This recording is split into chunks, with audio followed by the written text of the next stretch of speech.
Hi, welcome to Howcookingworks.com. Today we're going to cook one of my favorite recipes, pad thai. This recipe actually means quite a bit to me because I got it from Thailand in the region of Chiang Mai from a street vendor. I was doing some volunteering with the group theglobalplayground.org, and this group, what they do is they help build schools in third world countries. What we were doing is we were going through Cambodia and Thailand. We were visiting a lot of the school sites, and we're visiting a lot of non-government organizations. So we got to see the issues of poverty and school situations on the ground in these countries. What I really encourage is to please check out their website, theglobalplayground.org, and feel free to donate if you feel like doing it. So throughout time, I've been looking through pad thai recipes a lot, and a lot of them say a lot of different things. I've watched a lot of videos on YouTube, I've read a lot of books, and they're all sort of different. But every time I made them, they're all a little off, either too complicated or they use a pad thai prepackaged sauce. And what I found out from the street vendor was she used most of the ingredients in her whole form. And what I have to say is this is probably the best recipe on the internet. I know this is saying a bold claim, but I got this literally straight from a street vendor and I filmed her. And so what we're making today is a virtual replica of what she's doing. But what it requires is understanding some of the flavor compositions and to highlight them as much as possible. So the last thing is, remember howcookingworks.com is free. And to continue being free, what we really encourage is to become a subscriber on our site. Being a subscriber is free. Go to howcookingworks.com/register. And from there you can get the latest notices of these videos and health tips, so you're never left out of date. So with that being said, let's go over the ingredients. There's quite a few, but it's actually very easy to cook. Now for the ingredients. First, we need rice noodles. If you live in a highly Asian area, they actually sell fresh rice noodle. This is available at your Vietnamese or Chinese market. If you can't find fresh rice noodle, then go ahead and buy the dry rice noodle. If you buy the dry rice noodle, what you have to do is you have to soak this in water for about 15 minutes, warm water, and then dry it out. So basically what we want to do is we want to try to get the dry noodle as close to the fresh noodle state as possible. The next thing is we need some fish sauce. This is the fish sauce we use in a lot of the recipes for Cook brand. Next, some sugar. Now one of the key things is tamarind. Tamarind introduces a sour component of the pad thai. So in this tamarind, you can actually buy it in a whole block, seedless. And what we're going to do is we're going to cut off a 1-inch square, and then we're going to soak it in some water and put it in the microwave. What we want to do is we want to get this to a mushy state, and we're going to add this whole into our stir fry. You'll see what I mean. If you looked at a lot of the recipes on the net, what they do is they get tamarind and they squeeze it out and they get the juice out of it. But the street vendor did is she just put it straight in. And we'll see that when we do the stir fry. Today we're going to cook pad thai chicken. So we have some chicken. Just go ahead and slice this. If you don't want to use chicken, you can use beef, you can use tofu. Now what's a little different about this is not your traditional stir fry. You're supposed to use water when you cook this. So when we're going to prepare the stir fry and the wok, we're going to add ingredients, we're going to add water, and we're going to mix it and let it absorb. So it's a little bit different than your traditional stir fry. Next, we're going to have some eggs, some bean sprouts, some chives. Chives gives it a light oniony flavor. This is more available at your Asian market than your American market.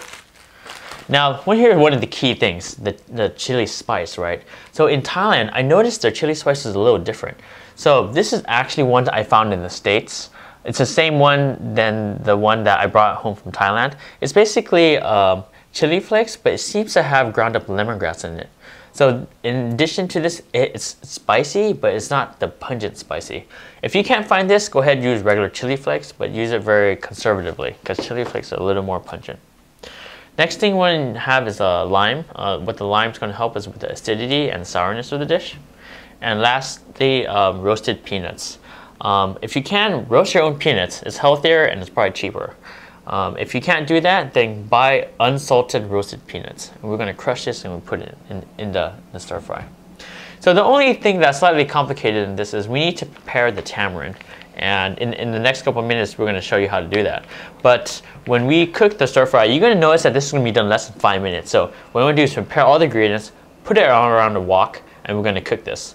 So what we're going to be cooking is 2 servings today, and you split that in half. So if you cook Basically, half of this bag is 2 servings. This entire bag is 4 servings. So we're going to be cooking twice if you want to cook for 4 people. So with that said, let's do the tamarind work and get started.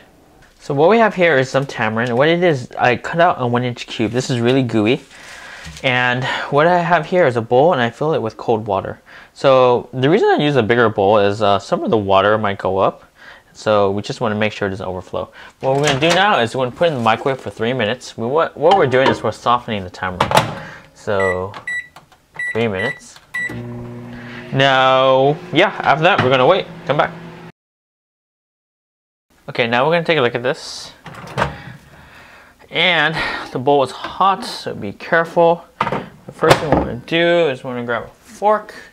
And we want to see if it's sort of loose. So, right, good. So what's happening is your tamarind should be sort of soft here. Okay, the next thing you want to do is you want to grab a bowl, and then you want to grab a strainer. And with this, we want to strain the water out, and we want to put it into a smaller bowl. So what we're going to do here is we're going to strain this entire thing out. So what we have here is we're just left with the tamarind, okay? So with the tamarind, we're going to put it back in the bowl. Now that this is back in the bowl, careful, this bowl is sort of hot.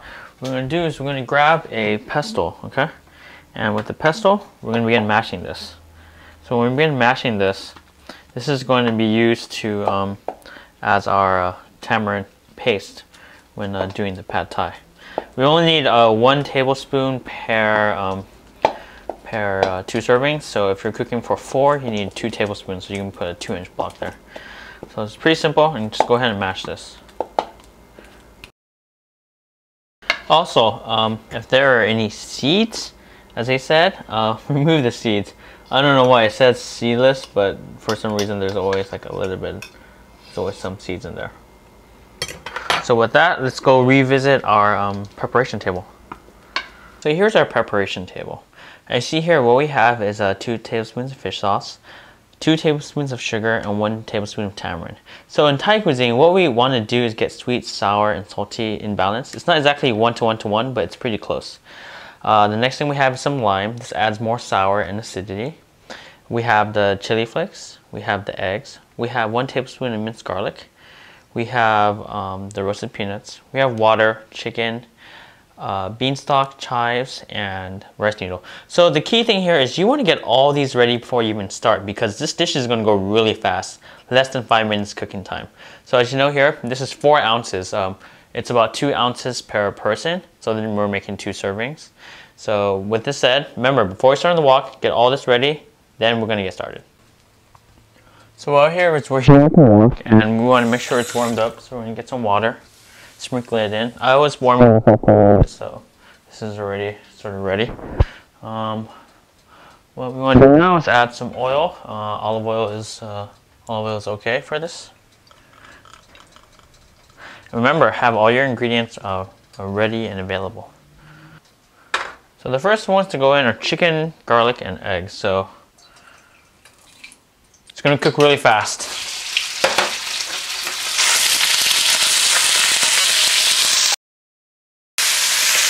Now we're going to add the eggs. This is 2 eggs.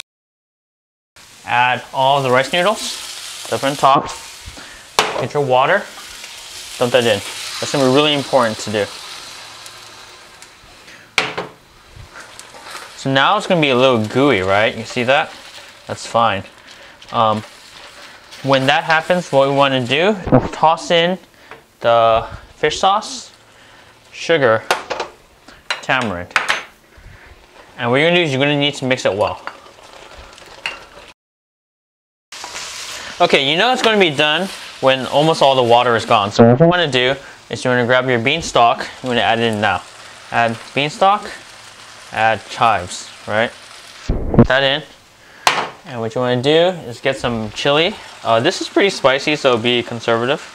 That's about medium spicy right there. And you just want to mix this in. Okay, now we're in our plating area.